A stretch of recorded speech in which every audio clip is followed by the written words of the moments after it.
Let's talk about April 22nd. It's Nitro, Albany, Georgia. Sting and Luger put their tag and TV title on the line against Flair and Giant, with Flair's world title also up for grabs. Match totally breaks down.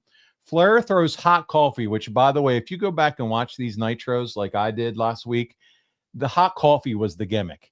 Woman was throwing hot coffee in everybody's eyes at the end of every single Nitro on the show. This time, Flair throws hot coffee that's meant for Sting, but Arn, he throws it in the Giant's face.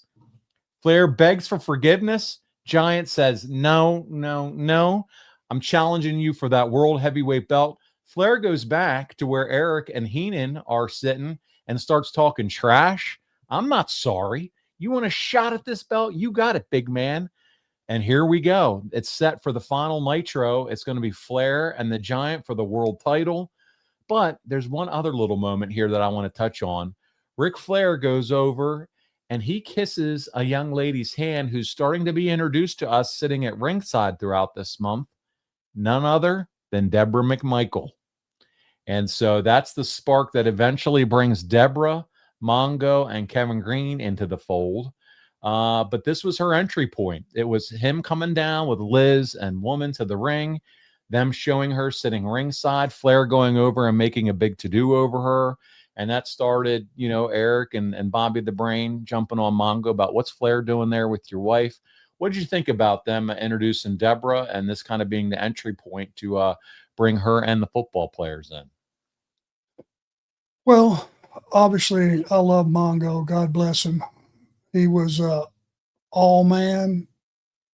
What a football player he was. And, people that are hard on him don't realize, or maybe they do, and they're just, they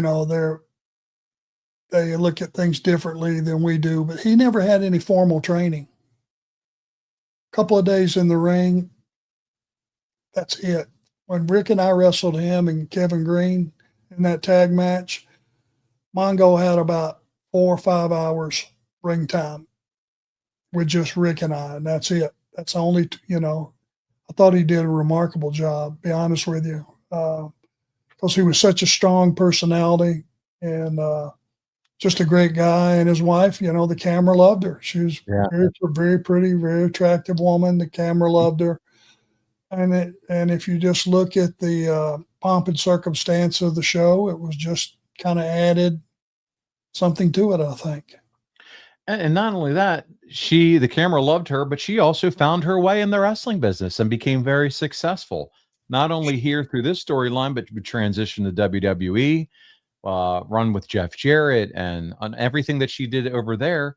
So, but here it was, we're seeing the birth of her, the Debra character, if you will, for wrestling right here this month, April 1996.